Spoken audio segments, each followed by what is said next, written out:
How you folks doing? My name is James. I'm so grateful this morning.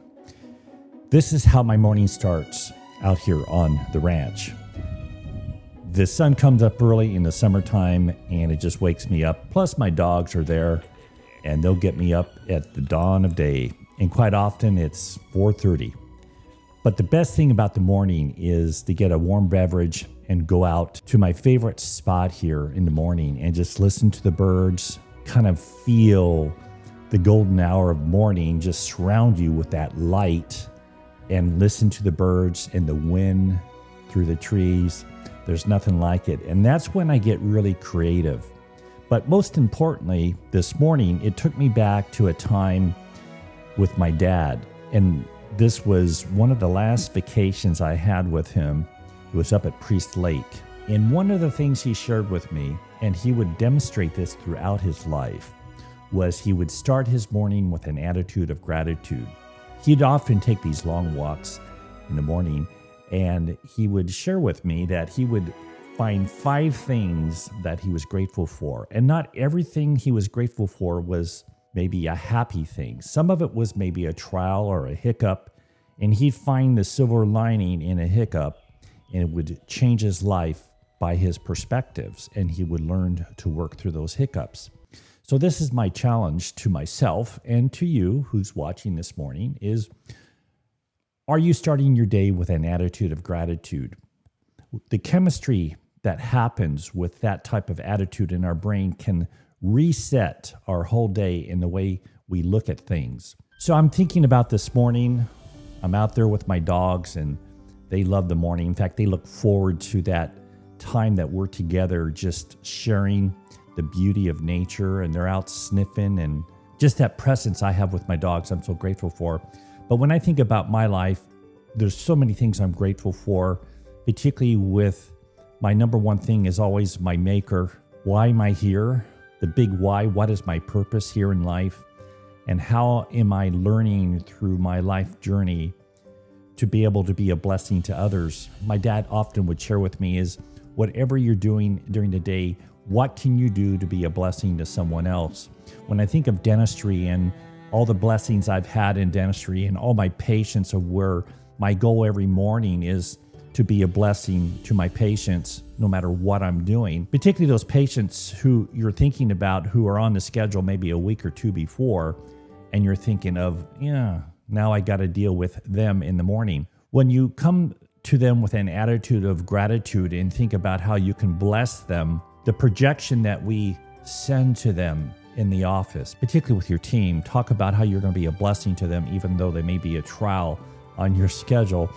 We project ourselves differently, and quite often they will sense that, and often they will change what they project back to us. The other thing I'm really grateful for in life, every morning I'm thinking about this, is my partner in life, and that's my beloved Carrie, who I met in 4th grade, and this journey that we've had together and the blessings that we've had, even with the hiccups of different stages of life, whether it be health or maybe challenges that we have, and the fact that we moved up here to Idaho 3 years ago, and I still commute back to Santa Rosa with the practice, hasn't been the easiest thing on my wife, but yet she's been very supportive. And we're building that next dream of life up here in Idaho at our homestead.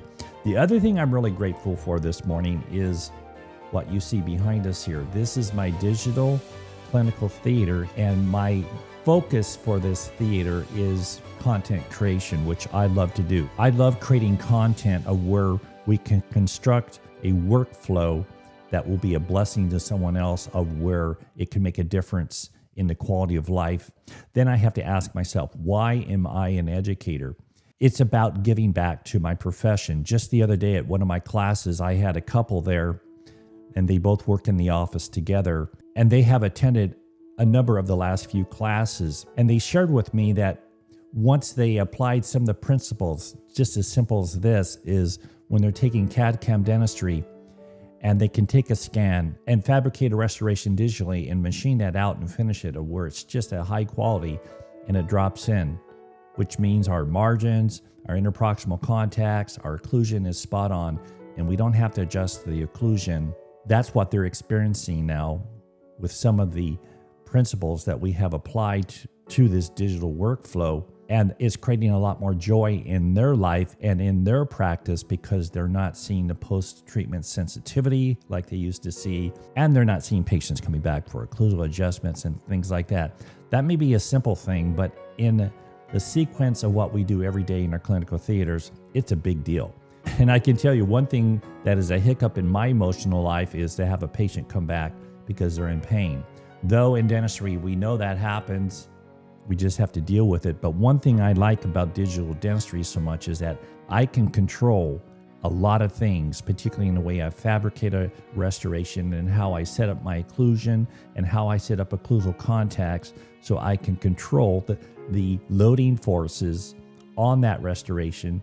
And as that restoration settles after placement, we don't pick up lateral and working interferences. That's a big deal for me and why I love digital dentistry so much. And that's the information that I try to pass on. So that's another thing I'm really grateful for. Another thing I was thinking about this morning was my relationship with companies through the years that I have embraced their products, such as CEREC. CEREC was a huge game changer for me 20 years ago, back when it didn't have a good reputation. And my goal was to take that and master it and make it an exceptional restoration. Go forward 20 years and look where we are with particularly the prime scan and prime mill, and how precise that system is, of where we're outperforming analog dentistry every day, particularly with the way we make these restorations, the AI software that provides a really beautiful proposal. The margins, I've already mentioned that. That's a big deal with me. The interproximal contact, the emergence, the aesthetics. I have full control of that, and I'm really grateful for that. I'm really grateful for another relationship I have in the industry, Ivoclar. I've had a relationship with them for years. In fact, Impress was a major component of my practice transformation for freedom in the early 90s. And I've had great success with Impress. And through the years, more products came out, such as Emax, which is a robust ceramic that has had the test of time for over 15 years now. I'm really grateful for Emax. Why? It's made me very successful and secure in my clinical theater.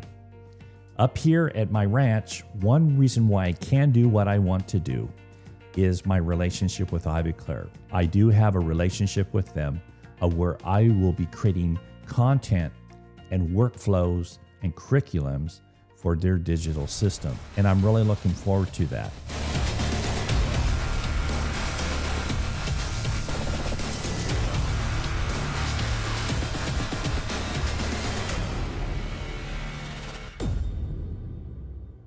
I would not be experiencing this phase of my dream without that relationship, and I'm really looking forward to what we're going to bring to you. I'm still going to be a prime scan and prime mill user in the CEREC industry.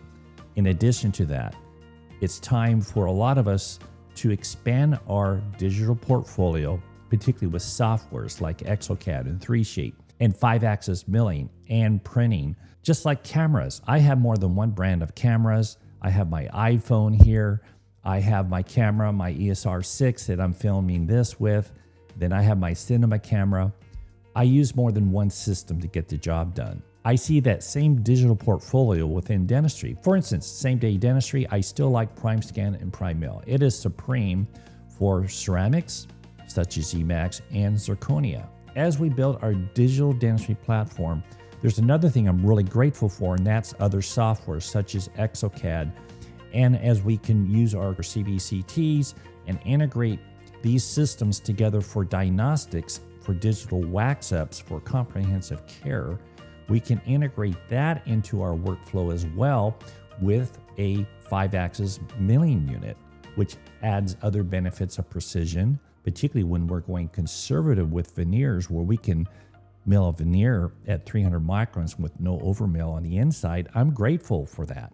And that's where the industry is going, particularly with anterior work. And we have the systems and the technology to do that. So I'm really grateful for having multiple options to choose from. And that wasn't around 20 years ago when I first started digital dentistry. And there's another relationship I have that I'm really grateful for, and that's with Health Professional Alliances, HPA. This is an organization that is looking at medicine and dentistry, looking at ways to help us retain our independence. And that's really important to me. I started a fee for service practice 27 years ago, mainly because I wanted freedom and I didn't want insurance getting in the way of me and that patient. It was not an easy journey. As we came to that decision and moved through the reality of that decision, it wasn't easy. And yet, when I look back on my career, it's the best decision I made within my clinical dentistry and the way I manage my office. In the near future, you'll be hearing more about my involvement with HPA. And one thing I really appreciate about them are their people. They have this passion to retain the independence of dentistry. One of my main responsibilities that I'll have with HPA is developing their mainstay, and this will be an organization where we can develop a relationship with multiple offices, so we'll have more security and more financial control of our practices. And that's kind of where the industry is going right now, but a lot of my colleagues are losing their freedoms. We don't want to lose our freedoms in dentistry. And my passion for this comes back to how I've made decisions within my career to have my freedom in dentistry. With an organization that has that passion and focus, my goal and the legacy I want to leave behind is helping others retain the passion and goals that they have in their practice so they can go at home at night and have a good work-life balance. And that's what it's all about, work-life balance, so we can provide for our families and have a better life so we can give back to others and be a blessing to others. So thanks for listening to me this morning. This content maybe is a little different than what I put out there, such as the practical side of CAD/CAM dentistry, but there's so much more to CAD/CAM dentistry, and that is, what is our quality of life when we're in our dental office with our team, with our patients? And a lot of it starts with our attitude and what we choose to be that day. We choose our happiness, right? By the choices we make. And when we do have a challenge, if we can start our day with an attitude of gratitude, I can tell you, it changes that chemistry flow in our head, in our brain, and it enhances how we project ourselves so we can be a blessing to others. If you have any comments or questions, make sure you post them below. I want to hear what you have to say. In the meantime, I'll see you in the next video. Bye now.